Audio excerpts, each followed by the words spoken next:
Hello, you wonderful people. So for today's video, today's topic, I want to talk about something that kind of applies in particular to superhero movies and TV shows. It can apply to other things too, but the main focus in this particular case is going to be superhero stuff, and that is, should villains die? Now what I mean by that in particular is, it's not a situation of like, oh, at the end of the series, it's like the main antagonist or whatever dies. It's not that in that regard, because I kind of had an opposite conversation before of like, oh, should a hero die at the end of a series or should they not? Like I said, it depends on the series, and I guess the same thing could apply to a villain as well. But nevertheless, in this particular regard, I'm referencing like in a particular story, whether it be a movie or like a season of a TV show, should the main antagonist die? Now the reason why I brought this conversation up, because it's something I had pointed out to me in the past. I even referenced this in when I was talking about Avengers Infinity War, was the fact is that the MCU in particular, but it doesn't just apply to them, it also applies to DC, and especially with the whole Arrowverse situation.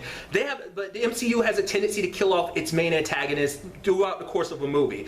Like one of the few main antagonists, I mean, Thanos is Thanos, but at the same time it's like, well, he hasn't really popped up until Infinity War, so he doesn't really apply. But like one of the most recurring villains is Loki. He's the only one that survived his movies. There are exceptions, but there are not a lot over the course of the MCU.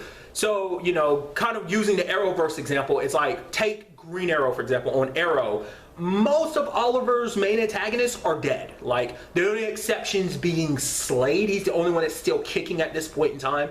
Technically, Merlin was supposed to have died in season 1, but obviously he subsequently popped up.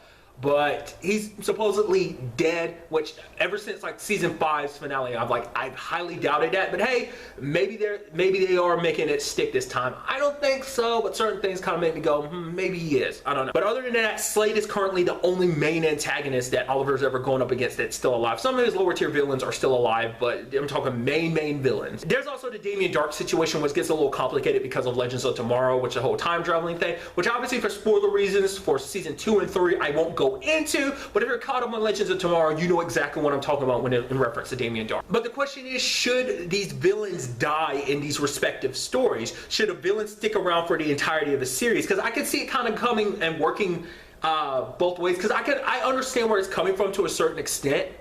Because it's a situation of like, well, the fact of the matter is, comic book wise, this villain's still around and kicking, which the fact of the matter is comic books kill people all the time, so it's not really a good example to use. But it's a situation of like, well, this villain has been taken care of, so this villain can come back and circulate within the story whenever we want to or need to use them for something. Like a lot of Batman villains. A lot of Batman villains won't die because it's like, that's, for one, that's not what Batman does anyway, but also because it's so like, they can lock them up in Arkham. Oh, they escaped, so we can use them again and again. You know, I mean, to be fair, that could just be like the false system that is Arkham Asylum.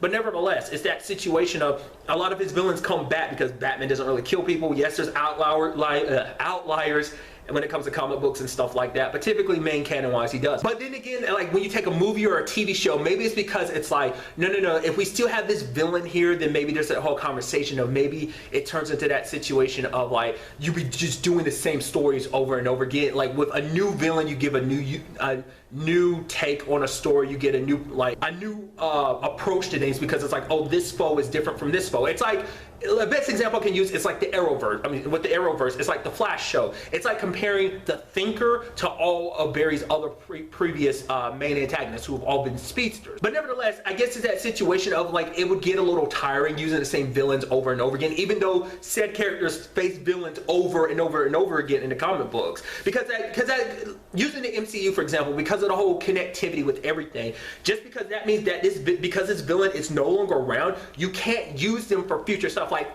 the best example I can give is like, if for whatever reason the MCU with the whole Venom situation, which I know that's that Sony situation, that's murky water. Nevertheless, say like for whatever reason, it's like, oh yeah, Spider-Man and Venom go up against each other. Oh yeah, Venom's dead. It's like, what? That's one of Spider-Man's main go-to villains, and you wait, what? I mean, to be fair, Spider-Man, the Sam Raimi ones did that because it's like, oh, they killed Doc Ock and the Green Goblin, but then there's like, well, the fact of the matter is Harry took over that. So, but it still kind of feeds into the point I'm I'm trying to bring up of how shouldn't you let a villain stay around? Because like if you let villains stay around, that means you could build upon it and be like, yo, we got this group of villains that you faced all across these different movies. They've come together now to stop this group of heroes. Like it'd be like an Avengers type of situation of like, but it's like all these different villains, like villains from every movie. But once again, the MCU has a tendency to kill off their villains. Not even just like movie wise, TV show wise. Like use an example of like killing Kilgrave off, which that's kind of a crazy thing with Jessica Jones, because it's like, well,